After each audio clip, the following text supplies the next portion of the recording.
Le veuf millionnaire suivait sa nounou après le travail. Ce qu'il découvrit changea tout. Carol, attendez. La voix de Nathan Caldwell perça la faible bruine tandis que Carol Larson atteignait la dernière marche du Porsche majestueux. La pluie d'automne était légère mais constante, embuant d'argent l'allée polie. Elle se retourna brusquement, sa queue de cheval blonde humide, son sac en toile en bandoulière. Son regard, fatigué mais fixe, croisa le sien. « Quelque chose ne va pas, monsieur Caldwell ?» Nathan fit un pas en avant. « Où allez-vous si pressé ? Vous partez souvent tôt ces derniers temps. » L'expression de Carol ne changea pas, mais elle ajusta la bandoulière de son sac. « J'ai des affaires personnelles à régler. Mon service s'est terminé à 19h. Monsieur, je crois que je suis libre de partir. » Nathan plissa les yeux, non pas avec méchanceté, mais avec inquiétude. « Je vous ai entendu au téléphone hier soir. Vous aviez l'air stressé. Vous disiez avoir besoin d'une grosse somme d'argent. Tout va bien ? » L'espace d'une seconde, Carol se figea juste assez pour qu'il le remarque. « C'était une conversation privée, » répondit-elle d'une voix tendue. « Je sais. Mais tu tiens à mon fils. Il t'adore. J'ai juste besoin de savoir si je devrais m'inquiéter. » Carol resserra sa prise sur le sac en toile.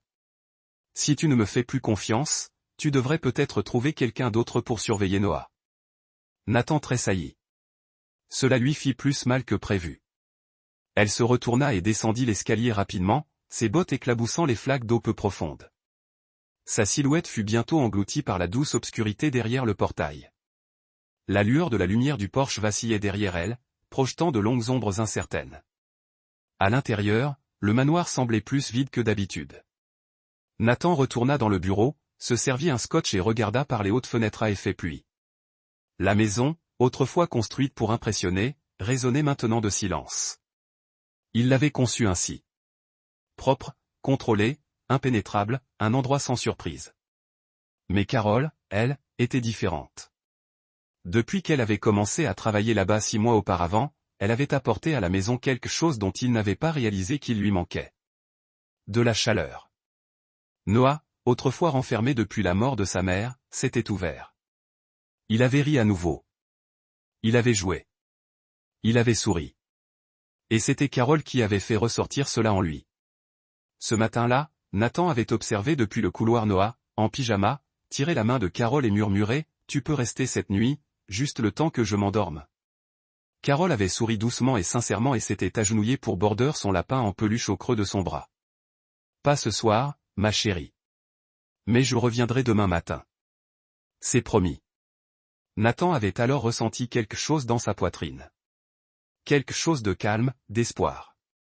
Mais maintenant, après son départ soudain et l'appel téléphonique qu'il avait entendu, il se repassait ces mots dans la tête. « J'en ai besoin bientôt. Non, je ne peux demander à personne d'autre.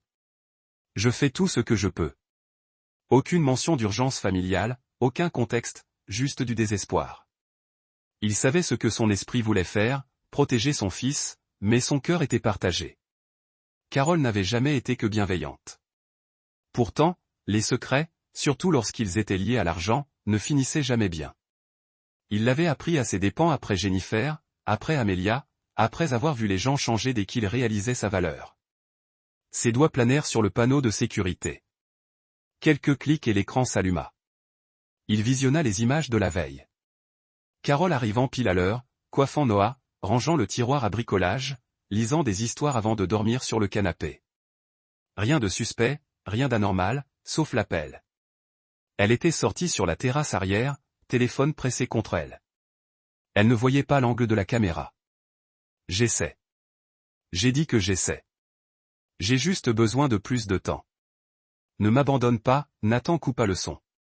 Le ton de sa voix, tendu, anxieux, résonnait en boucle dans sa tête.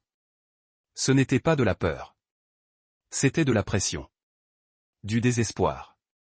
Il se leva brusquement, oubliant son verre. Il ne voulait pas être cet homme, celui qui doutait des bonnes personnes.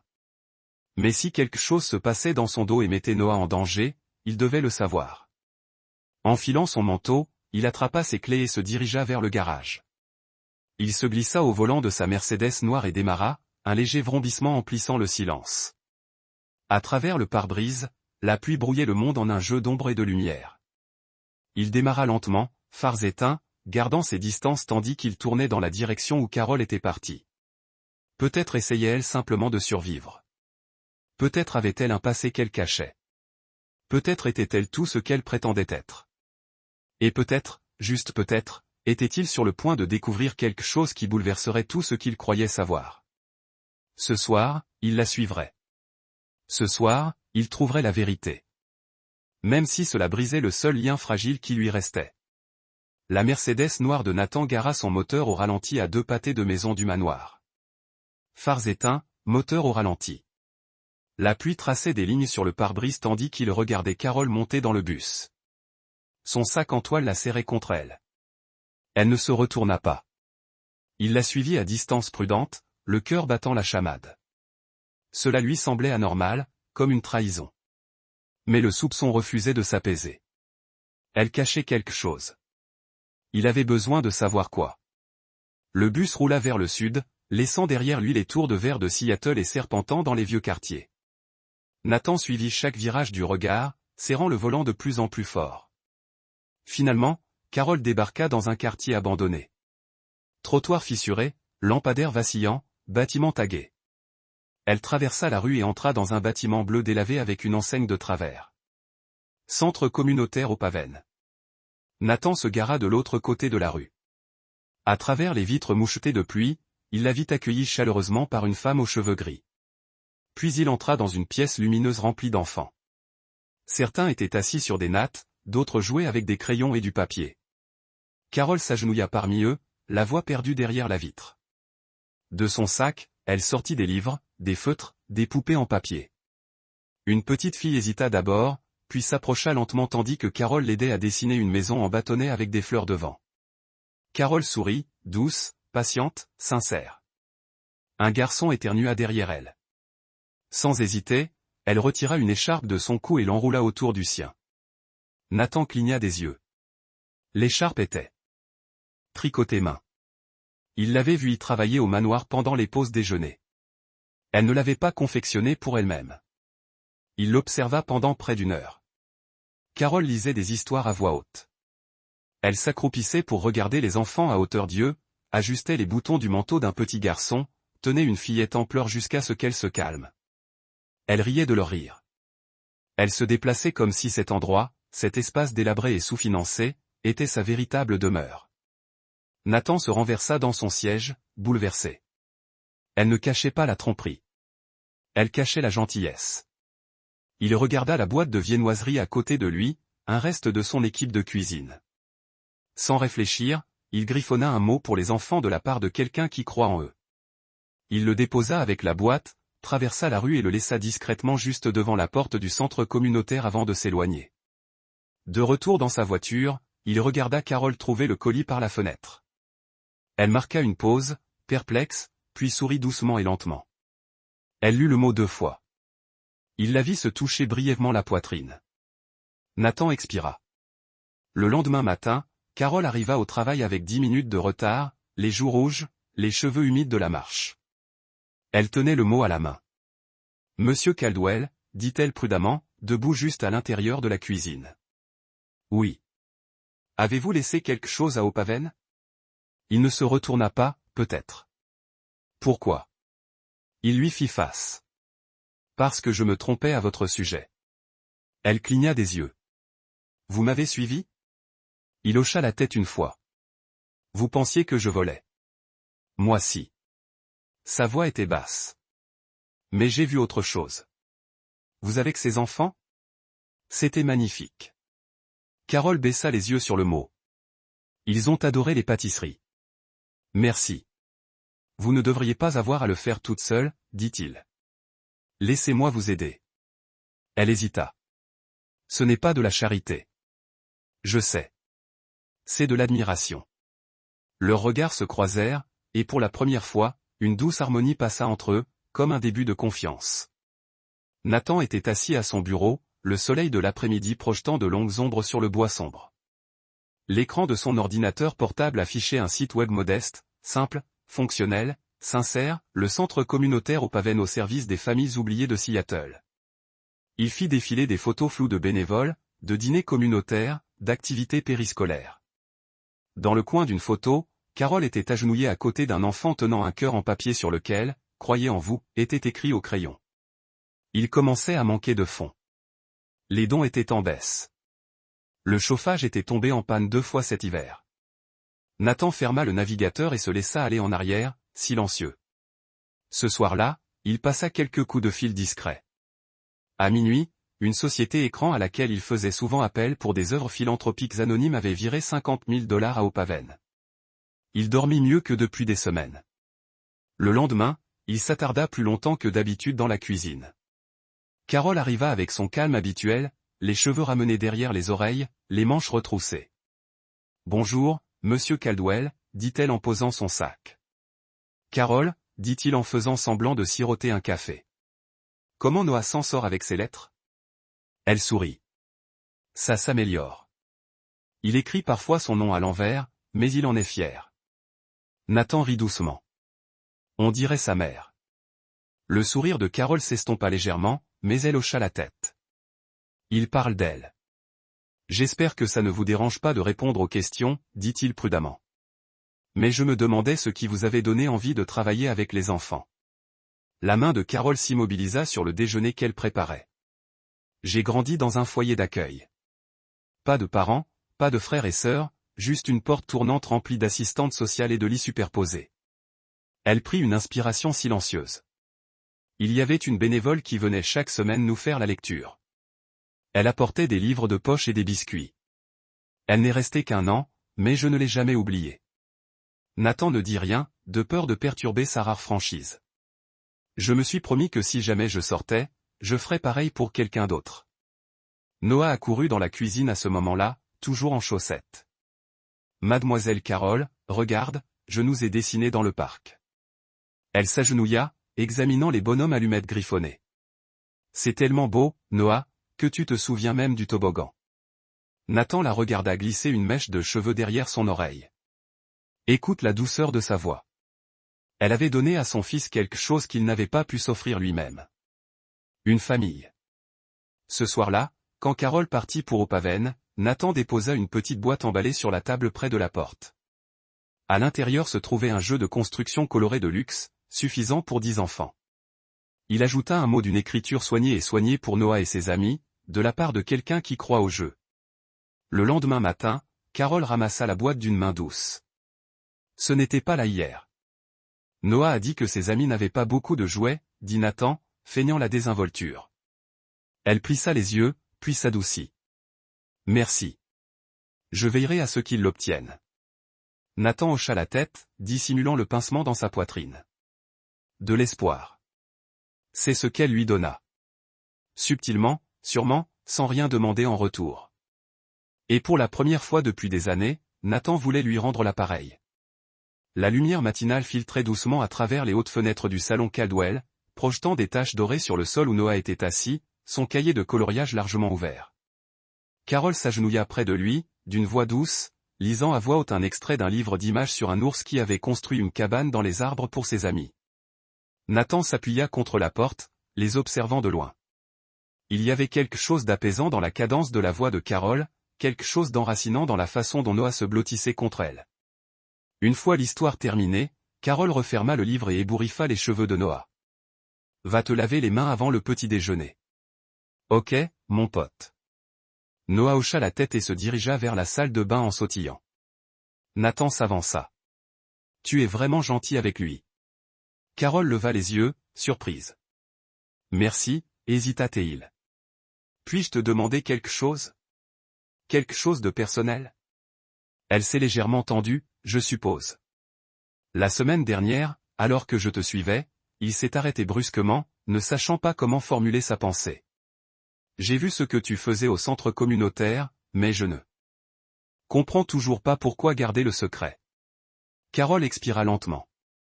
Parce que les gens ne voient pas toujours les bonnes intentions. Ils voient des distractions, un manque de professionnalisme. J'avais peur que tu penses que je ne me consacrais pas assez à ce travail. Je ne le pense pas, dit Nathan doucement. Je trouve ce que tu fais remarquable. Elle s'assit sur le canapé, les mains repliées sur ses genoux. Il y a une fille, Lily. Elle a 9 ans. Elle a perdu ses 2 parents dans un incendie l'année dernière. Elle ne parle pas beaucoup. Elle refuse de croiser le regard de qui que ce soit. Les thérapeutes de Haut-Pavenn ont dit qu'elle avait besoin de séances régulières, peut-être de médicaments, mais nous n'avons pas les fonds. Nathan ressentit une douleur sourde dans la poitrine. Je travaille le week-end dans une librairie, continua Carole. J'essaie de couvrir les frais d'une séance par semaine. C'est pourquoi je suis parti plus tôt que prévu. Parfois. Non pas que je me fiche de Noah. Il s'assit en face d'elle. Je n'aurais jamais dû en douter. Elle sourit faiblement. Je n'ai juste jamais eu grand-chose.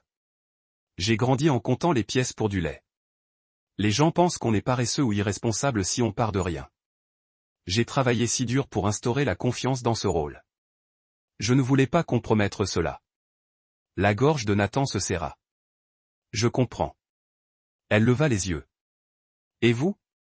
Il hocha la tête. J'ai perdu ma femme il y a 3 ans. Un cancer.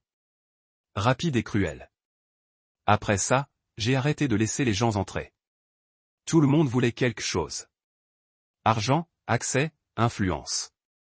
Je suis devenu quelqu'un qui regardait les vidéos de sécurité au lieu de poser des questions. J'avais peur de faire confiance. Les yeux de Carole brillaient. Ce genre de perte, je ne peux pas l'imaginer. Je pense, dit-il à voix basse. Nous avions tous les deux un peu peur d'être blessés, d'être vus. Elle eut un rire tremblant. On pourrait penser qu'aider les autres nous rendrait plus courageux, mais ça ne nous rassure pas toujours, ajouta-t-il. Le silence s'installa entre eux. Puis, doucement, Carole dit, « Parfois, je me demande si quelqu'un comme moi, avec mon passé, peut un jour être vraiment aimé. » La poitrine de Nathan se tordit. « Tu mérites plus que de l'amour. Tu mérites la sécurité, la confiance, le respect. » Ses épaules tremblaient. Tu ne sais pas à quel point j'avais besoin d'entendre ça. Il ne lui tendit pas la main. Il n'osa pas. Mais à cet instant, quelque chose changea. Une compréhension, un fil de confiance fragile. Cet après-midi-là, Nathan appela un réseau de thérapie privée. Il prit des dispositions, par l'intermédiaire d'une association affiliée, pour financer le traitement de Lily, des séances hebdomadaires avec un spécialiste des traumatismes, entièrement prises en charge, anonyme. La fois suivante, lorsque Carole revint de Haut-Pavenn, ses yeux étaient rouges mais brillants. Le thérapeute annonça qu'ils avaient reçu une bourse pour Lily, une bourse complète. Je ne sais pas qui l'avait arrangé, mais il sourit. Parfois, les bonnes choses arrivent aux bonnes personnes. Aucun d'eux ne dit plus rien, mais ils le ressentaient tous les deux. La guérison silencieuse qui ne vient pas de grands gestes, mais du fait d'être enfin vu. L'air du petit matin, à l'intérieur de la résidence Caldwell, semblait plus lourd que d'habitude, comme une tempête qui n'aurait jamais vraiment éclaté, mais qui laissait tout humide. Carole avançait silencieusement dans la cuisine, préparant le petit déjeuner de Noah, d'un geste précis et expérimenté. De l'autre côté de l'îlot de marbre, Nathan l'observait, son café refroidissant à la main. Il s'éclaircit la gorge. « Carole, j'ai réfléchi. » Elle leva brièvement les yeux. « Oui, monsieur Caldwell. » Nathan hésita. « Je vous propose un nouveau poste. Une aide ménagère à temps plein. Un salaire plus élevé, moins d'heures. Cela vous donnerait du temps pour vos études et pour continuer votre travail à Haut-Pavenn. » Carole se figea, sa main s'arrêtant à mi-chemin entre le grille-pain et le mien. Il continua doucement. « Vous avez tant fait pour Noah, pour moi. Je veux soutenir ce que vous faites. Travail social, centre, vous devriez avoir l'espace nécessaire pour réaliser vos rêves sans vous épuiser. » Pendant un instant, Carole resta silencieuse. Puis elle plaça le pain dans le grille-pain et se détourna. J'apprécie l'offre. Vraiment, mais je dois décliner. Nathan fronça les sourcils. Pourquoi? Parce que je dois me débrouiller seule, répondit-elle en lui tournant le dos. Si j'accepte ton aide, si je deviens dépendante de ta générosité, je ne sais pas si je cesserai un jour de me sentir petite. Petite, répéta-t-il, perplexe. Comme si je ne méritais pas où j'en suis, dit-elle doucement. Comme si tout était de la charité plutôt que du mérite. Le cœur de Nathan se serra. Carole, ce n'est pas du tout comme ça que je te vois. Mais c'est comme ça que je me vois, murmura-t-elle. À partir de ce jour, quelque chose changea. Carole resta professionnelle, ponctuelle, polie, mais distante. Elle ne s'attardait plus à lire avec Noah. Elle ne rejoignait plus Nathan pour des conversations matinales informelles ni ne l'interrogeait sur ses projets de week-end. Ses réponses étaient brèves, ses sourires faibles et fugaces. Nathan sentait le vide comme un vent froid traversant une vitre brisée. Il essaya de la joindre. « Comment va Lily » demanda-t-il un après-midi. « Elle va mieux » dit Carole sans lever les yeux de la vaisselle. « Et tes cours » ? « Bien. » C'était comme parler à travers une vitre. Il se força à lâcher prise, à respecter ses limites. Mais la nuit, la maison résonnait plus fort. Ses histoires manquaient à Noah. Ses rires manquaient à Nathan. L'étincelle qui avait naguère doucement éclos entre eux avait frémi, et il ne savait plus comment rouvrir la fenêtre. Était-ce à cause de lui? Parce qu'il avait trop? Parce qu'elle se sentait trop pauvre, ou était-ce quelque chose de plus profond? Sa peur d'avoir besoin de quelqu'un et sa peur d'être nécessaire. Les semaines passèrent au rythme lent et douloureux d'un au revoir muet. Puis, un mercredi matin, Carole entra dans son bureau. « J'ai besoin de te parler » dit-elle en serrant un dossier contre sa poitrine. Nathan se leva lentement. « Bien sûr, je donne ma démission. » Les mots firent l'effet d'un coup de poing.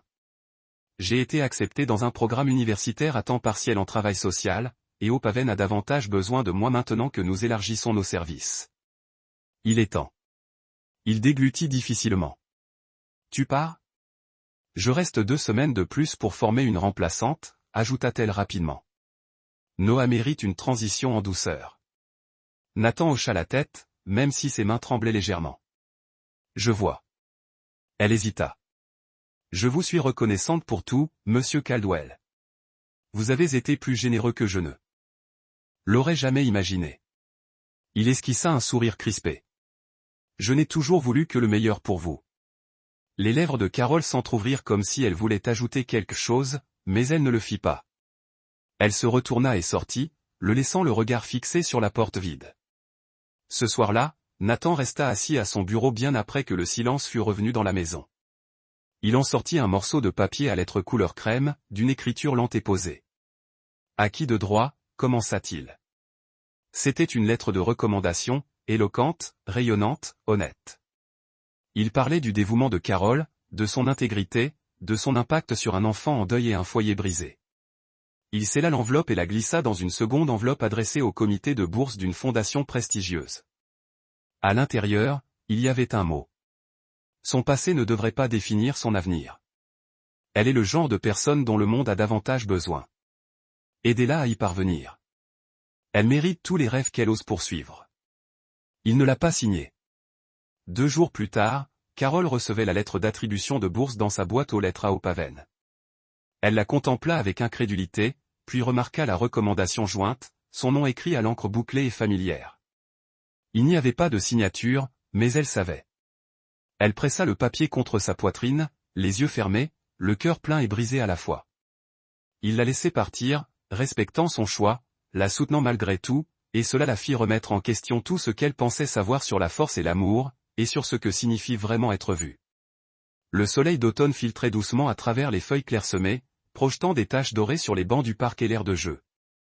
Nathan aperçut Carole près du jardin communautaire, sa queue de cheval blonde flottant au vent, agenouillée près de Lily, guidant la main de la petite fille sur une page d'un livre d'images. D'autres enfants bourdonnaient autour d'eux, riant, criant, se poursuivant.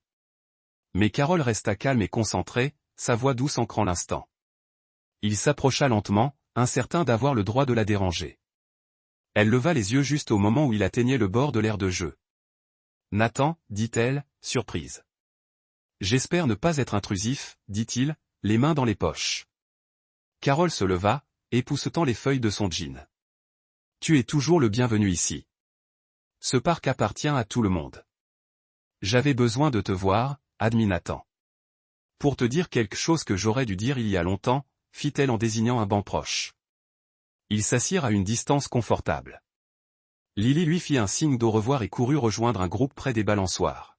« Je t'ai suivi ce premier soir, » dit Nathan après un moment. « Le soir où tu es parti tôt avec le sac en toile. » Les épaules de Carole se crispèrent.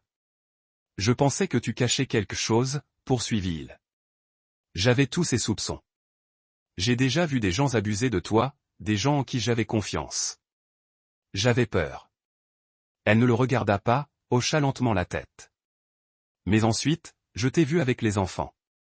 Et ça m'a changé, dit-il d'une voix plus douce. Tu m'as appris plus de gentillesse en une nuit que je n'en ai appris en 35 ans. Les yeux de Carole brillèrent. Je savais que tu ne me faisais pas confiance. Je le sentais. Et je détestais m'en soucier. Nathan se tourna vers elle. Pourquoi ne m'as-tu jamais dit la vérité? Parce que j'avais peur aussi, murmura-t-elle. Peur que tu me voies comme un cas de charité. Une pauvre fille avec une histoire tragique. Je ne voulais pas de ta pitié. Je ne voulais pas être un autre projet. Tu ne l'as jamais été, dit-il avec férocité. J'ai grandi en m'entendant dire que je n'étais pas à la hauteur, poursuivit-elle. Mes chaussures étaient trop usées. Mes déjeuners trop simples. Mes rêves trop ambitieux. Les enfants se moquaient de moi. Les professeurs me frappaient. Je me suis dit que je ne laisserais jamais personne me définir par mes manques. Nathan expira lentement. Je sais ce que c'est que de construire des murs. Il baissa les yeux sur ses mains, le poids des souvenirs tirant sur les bords de sa voix. Après la mort de ma femme, tout s'est effondré. Je n'ai pas pu la protéger. Je n'ai pas pu protéger Noah du chagrin. Je me suis renfermé, j'ai verrouillé les portes, je me suis coupé du monde. Je pensais que la sécurité signifiait la solitude. Le regard de Carole s'adoucit. Je t'ai vu redonner vie à cette maison, dit-il. Tu as redonné le rire à Noah. Tu m'as redonné espoir. Et quelque part en chemin, je suis tombé amoureux de toi. Carole haleta, sa main se couvrant instinctivement la bouche. Mais j'avais trop peur de l'admettre, ajouta-t-il. Parce que je pensais que tu ne voudrais jamais de quelqu'un comme moi. Brisé. Riche, certes, mais vide, abîmé. Une larme coula sur la joue de Carole. Tu crois que je n'ai pas peur, murmura-t-elle. Tu crois que je ne suis pas tombée amoureuse de vous deux et que je ne me suis pas dit que c'était impossible? Nathan lui prit la main, hésita, puis la prit doucement. Alors pourquoi laissons-nous la peur gagner? Elle cligna des yeux pour essuyer ses larmes. Parce qu'un amour comme celui-là paraît trop grand, trop risqué. Il lui serra la main. Mais c'est bien réel, n'est-ce pas? Carole hocha lentement la tête, les yeux rivés sur les siens. Oui, c'est bien réel. Ils restèrent assis en silence, les mains entrelacées, les rires des enfants résonnant autour d'eux comme une musique. Pour la première fois, la distance qui les séparait n'était pas un gouffre. C'était un pont. Nathan fouilla dans la poche de son manteau et en sortit un petit carnet relié en cuir. Je l'ai gardé, dit-il, notant tout ce que tu as dit à Noah. Tes mots quand il avait peur, quand sa mère lui manquait, quand il doutait de lui-même. Carole ouvrit lentement le carnet. À l'intérieur, de l'écriture soignée de Nathan, se trouvaient des dizaines de citations. Tu es plus fort que tu ne le penses. Être gentil est la chose la plus courageuse qu'on puisse être. Aucune tempête ne dure éternellement. À la dernière page, un dernier épargné seul. Tu es mon inspiration. Carole serra le livre contre sa poitrine, les larmes aux yeux. Maintenant, je ne sais pas ce que l'avenir nous réserve, dit Nathan d'une voix pâteuse. Mais je sais une chose. Je ne veux pas affronter cette situation sans toi. Elle se pencha vers lui, la tête posée sur son épaule. Moi non plus. Et pour la première fois depuis longtemps, aucun d'eux n'avait peur. La grande salle de bal du gala de Hopaven scintillait de lustres en cristal et d'une douce lumière dorée. Des tables drapées de nappes blanches étaient entourées d'invités bien habillés, de personnalités locales, de donateurs, de parents et d'enfants dont la vie avait été touchée par le centre. Au fond, une estrade surélevée était dressée pour la présentation de ce soir. Carole se tenait derrière le podium, ses cheveux blonds encadrant délicatement son visage. Elle portait une robe bleu profond, simple mais élégante, et son regard scrutait la salle remplie de visages familiers, de parents qu'elle avait réconfortés, d'enfants à qui elle avait enseigné. Son cœur battait fort. Bonsoir à tous, commença-t-elle d'une voix assurée. Un silence s'abattit tandis qu'elle poursuivait. Je suis ici ce soir grâce à Hopaven et aux personnes extraordinaires qui croient en sa mission, mais il y a quelqu'un ici qui a tout changé pour moi. Elle marqua une pause et un léger murmure parcourut le public. Carole prit une inspiration. Il m'a demandé de le nommer quelqu'un de spécial, et je tiens à le remercier de m'avoir aidé à croire que je méritais de rêver plus grand. Nathan était assis à une table près du premier rang, le cœur battant. Il vit le public se tourner vers lui, là où autrefois la suspicion et l'incertitude envahissaient sa poitrine, désormais seulement l'anticipation et la fierté. Il leva la main d'un geste discret, caché derrière sa flûte de champagne. Carole atteignit la dernière ligne. Alors, merci, dit-elle doucement, de m'avoir rappelé que mon passé ne définit pas mon avenir. Les applaudissements fusèrent et elle s'éloigna du podium. Regardant la salle du regard, elle vit Nathan se lever lentement de son siège, les yeux brillants d'émotion. Mesdames et messieurs, le présentateur du gala s'avança. Nous avons une dernière surprise. Veuillez accueillir monsieur Nathan Caldwell sur scène. Nathan traversa la salle, la veste de costume bougeant à peine, et monta sur scène. Les applaudissements redoublèrent. Il s'éclaircit la gorge en parlant. Sa voix résonna dans la salle avec sincérité. Bonsoir. C'est avec humilité que je me tiens ici ce soir pour enfin dire ce que j'aurais dû dire il y a longtemps. Il y a quelques mois, j'ai soutenu Opaven anonymement, car je croyais en sa mission. J'ai rencontré une femme, cette femme, qui incarne tout ce qu'elle représente, la compassion, la résilience, l'amour. Elle s'appelle Carole Larson. Carole a porté la main à sa bouche. Le public s'est penché en avant. Je l'ai suivie jusqu'à ce même parc, à Opaven, pour constater par moi-même comment elle éduquait et soutenait nos enfants. Je l'ai vue donner tout son cœur à des enfants qui avaient besoin de plus qu'une simple aide. Ils avaient besoin d'espoir, et j'ai compris que j'avais tort de douter d'elle. J'avais tort de penser que son histoire n'était rien de moins que belle. Il marqua une pause, la voix s'épaississant. Carole, je suis désolé de ne pas t'avoir fait confiance plus tôt. Je suis tombé amoureux de ta gentillesse bien avant de la comprendre. Je t'aime et je veux le dire publiquement, car tu mérites d'être vu tel que tu es vraiment. Le silence régna dans la salle. Puis le public éclata en applaudissements, d'abord doux, puis se transformant en une ovation debout, des larmes brillèrent dans de nombreux yeux, y compris ceux de Carole. Nathan tendit la main à Carole. Elle s'avança, le cœur battant la chamade. Il lui prit la main, la guidant doucement pour qu'elle se place à ses côtés. Et, à la grande joie de Nathan, Noah se dandina derrière Carole, lui enlaçant la taille dans ses petits bras. « Maman » appela-t-il, si fort que la foule se tut à nouveau. Un halètement parcourut la salle. Carole s'agenouilla pour l'enlacer. Des larmes ruisselèrent sur son visage tandis que Nathan les entourait de son bras libre. « Ils sont mon cœur » dit Nathan. « Et ils sont ma famille. » De légers halètements et de nouveaux applaudissements emplirent la salle. Carole Rose observa les visages, puis croisa le regard de Nathan. « Ma famille » murmura-t-elle. Nathan tendit la main derrière son dos, en sortit une petite boîte en velours et posa un genou à terre sur la scène. « Carole Larson, veux-tu faire de moi l'homme le plus heureux du monde? M'épouseras-tu? Et nous permettras-tu, Noah et moi, de construire une vie de confiance, d'amour et de sens avec toi ?» Silence. Puis les acclamations fusèrent. Carole hocha la tête, les larmes coulant à flots. Il ouvrit la boîte pour révéler une délicate bague gravée de 3 petits noms, Carole, Nathan, Noah. Il lui sourit, d'un simple hochement de tête, et le public se leva en acclamation et applaudit. Nathan Rose lui passa la bague au doigt et ils échangèrent un baiser tendre et sincère. Les flashs des appareils photos s'allumèrent. La salle vibra de joie. Puis Nathan s'éclaircit la gorge. Avant de perdre ce moment, dit-il d'une voix légère mais pleine d'émotion. Je veux annoncer quelque chose. Il recula jusqu'au bord de la scène. À partir de ce soir, je crée le fonds de bourse Carole Larson en hommage à l'engagement de Carole pour l'éducation et les enfants. Ce fonds aidera les enfants orphelins et défavorisés à poursuivre leurs rêves universitaires. Parce que tout le monde mérite l'espoir. La foule une nouvelle salve d'acclamations éclata. Carole se couvrit la bouche, stupéfaite. Nathan s'avança et la serra chaleureusement dans ses bras. Il était venu pour lui donner tout ce qu'il pouvait. Amour, confiance, respect, et maintenant, elle porterait son nom dans l'avenir, aidant d'innombrables autres à retrouver l'espoir.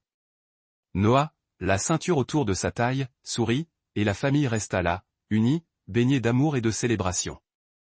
Le gala se termina par des rires, des toasts et des danses.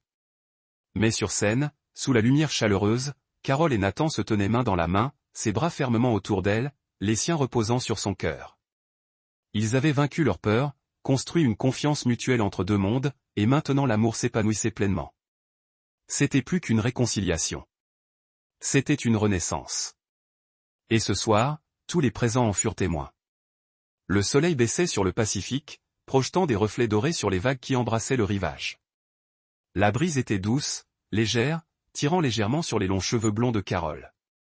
Elle marchait pieds nus le long de la plage, main dans la main avec Nathan, tandis que Noah sautillait juste devant eux, son des rires clairs et purs se fondaient sur la musique de l'océan.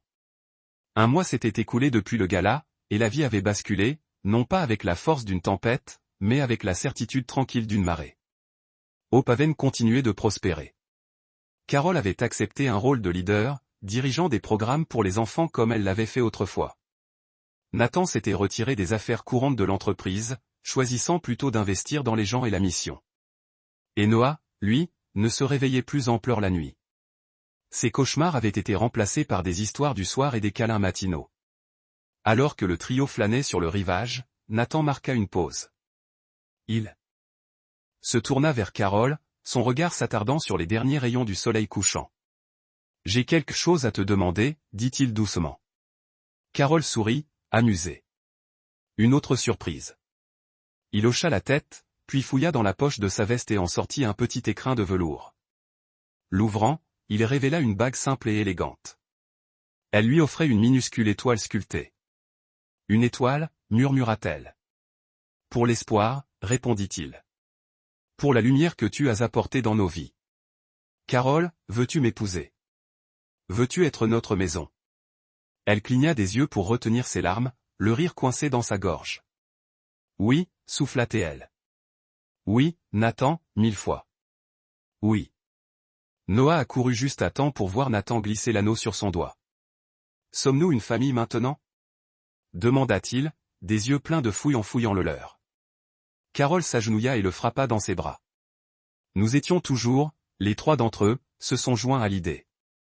Eux-mêmes, dans les lettres inégales, il a écrit « Ma famille ». Des contes émotionnels, inspirants et de trébuchements d'âme ont spécialement conçus pour vous. Un commentaire. Nous aimerions entendre vos pensées. Vos sentiments sont ce qui nous alimente pour continuer à partager des histoires qui comptent. L'âme remuant des histoires où les cœurs se connectent.